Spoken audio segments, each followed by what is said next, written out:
慢慢会智齿应该安怎讲？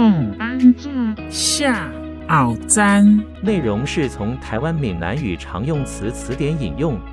释义智齿，也就是第三大臼齿，因为该齿位于上下颚最深处，通常由门牙正中算起第8颗的牙齿就称为智齿。